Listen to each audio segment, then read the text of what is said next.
অনেক আগেই বলেছিলাম ইসরায়েল যুদ্ধবিরতি মানবে না। কথাটা মনে আসছে নিশ্চয়ই আপনাদের অনেকেরই। আমি সবসময় বিশ্বাস করি ইসরায়েল যুদ্ধবিরতি মানার কেউ না। তারা কথা রাখে না, প্রতিশ্রুতি রাখে না, ওয়াদা ভঙ্গ করে, এক রকমের অবশ্যই মুনাফিক। আর ইসরায়েলের প্রধানমন্ত্রী বেনিয়ামিন নেতানিয়াহু ইতিহাসের সবচেয়ে নিকৃষ্ট একজন প্রধানমন্ত্রী, তাতে কোনো সন্দেহ নেই। যার মাথায় শুধু খুন, রক্ত আর হত্যাকাণ্ড ছাড়া আর কিচ্ছু নেই।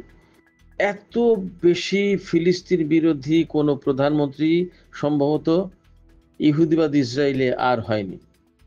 গত 10ই অক্টোবর ফিলিস্তিন অর্থাৎ গাজা এবং ইসরায়েলের ভেতরে যুদ্ধবিরতি চুক্তি হয়েছে। 10 তারিখ থেকে শুরু করে আজকে 20 তারিখ, 10 দিন। এই 10 দিনে ইসরায়েল অন্তত 80 বার যুদ্ধবিরতি লঙ্ঘন করেছে। তার মানে প্রত্যেক দিন 8 বার করে যুদ্ধবিরতি লঙ্ঘন করেছে। ভেবে দেখুন, এই যুদ্ধবিরতি লঙ্ঘন করতে গিয়ে তারা কি কি করেছে সেই ফিরিস্তি দিয়ে এবার শুনুন। তারা বেসামরিক মানুষদের উপর সরাসরি গুলি করেছে, তারা কামান এবং মর্টার দিয়ে গোলাবর্ষণ করেছে এবং বিমান হামলা চালিয়েছে। শুধু তাই না, বেশ কিছু বেসামরিক ব্যক্তিকে আটক করেছে। ইসরায়েলের গোলাগুলি এবং গোলাবর্ষণ, বিমান হামলায় এ পর্যন্ত প্রায় 100 জন নিহত হয়েছে। এই যুদ্ধবিরতির ভেতরে আপনি চিন্তা করেন যে কিরকম যুদ্ধবিরতি। এর মানে হচ্ছে এখনো গাজায় ইসরায়েলের দখলদারিত্ব বজায় আছে। তারা দখলদারিত্ব বজায় রেখেছে, এইরকম দৃষ্টিভঙ্গি পোষণ করে। আরো সহজ করে বললে একথাই বলতে হবে, ইসরায়েল এখনো রক্ত এবং হত্যা করার জন্য পিপাসার্ত। এত বড় জঘন্য প্রধানমন্ত্রী আর হতে পারে এটা ভাবা যায় না। তারা আরো যুদ্ধবিরতি লঙ্ঘন করেছে কিভাবে দেখুন। রাফা ক্রসিং বন্ধ। রাফা ক্রসিং হচ্ছে মিশর সীমান্তে। এই ক্রসিং খুলে দেওয়ার মানে হচ্ছে সেখান থেকে সবচেয়ে সহজে গাজায় ত্রাণ সাহায্য পৌঁছাতে পারে।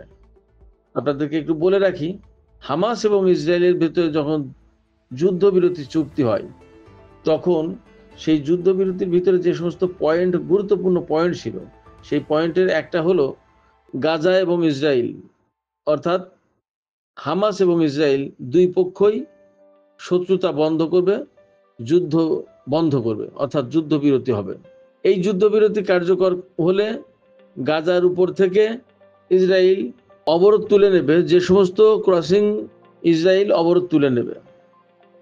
শুধু তাই নয়, গাজায় যে সমস্ত ত্রাণ সামগ্রী আসছে সেইগুলো বিতরণ করার ক্ষেত্রে কোনো বাধা সৃষ্টি করতে পারবে না ইসরায়েল। আরও ছিল, হামাসের হাতে ইসরায়েলের যত বন্দী, জীবিত অথবা মৃত, তার সবাইকে ফেরত দিতে হবে। আর এর বিনিময়ে ইসরায়েল ফিলিস্তিনের 2000 কারাবন্দীকে ইসরায়েলের কারাগার থেকে মুক্তি দেবে। এছাড়া ছিল গাজার সমস্ত অঞ্চল থেকে ইসরায়েল তাদের সেনা সরিয়ে নেবে। কিন্তু দুঃখজনক হচ্ছে এখনো রাফা অঞ্চলে ইসরায়েলের সেনা রয়েছে, আরও কিছু কিছু এলাকায় রয়েছে। এছাড়া আমি আগেই বলেছি, গত 10 দিনে ইসরায়েল 80 বার বিমান হামলা চালিয়েছে, বেসামরিক নাগরিকদের আটক করেছে এবং এই যে ত্রাণ সহায়তা, প্রতিদিন 300 ট্রাকের বেশি গাজায় ঢুকতে দেবে না এবং ইসরায়েল এখানে শর্ত আরোপ করেছে। অথচ কথা ছিল যে তারা কোনো রকম বাধা দিতে পারবে না। সমস্ত ক্রসিং পয়েন্ট অর্থাৎ যে সমস্ত পয়েন্ট দিয়ে গাজায় সাহায্য প্রবেশ করে সেগুলোকে খুলে দেবে। এগুলোর কিছুই করেনি।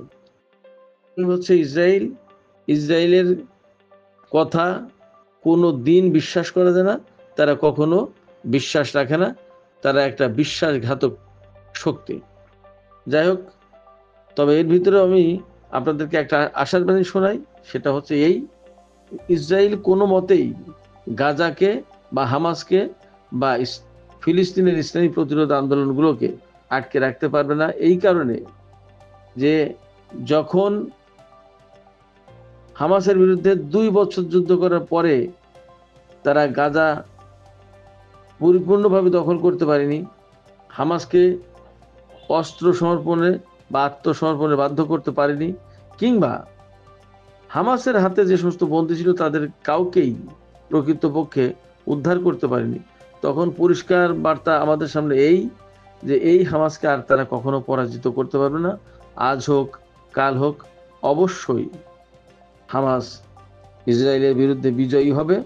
তারা তাদের চিরদিনের ভিটেমাটি, নিজেদের মাতৃভূমি উদ্ধার করবে। আমরা সেজন্য অপেক্ষা করব। ধন্যবাদ বন্ধুরা সবাইকে। যদি এই আলোচনা ভালো লাগে তাহলে লাইক কমেন্ট করবেন এবং চ্যানেলটি সাবস্ক্রাইব করবেন। চ্যানেলটি সাবস্ক্রাইব করে আপনারা সবাই পাশে থাকবেন। আপনাদের সবাইকে আবারও অনেক অনেক ধন্যবাদ। সালাম আলাইকুম।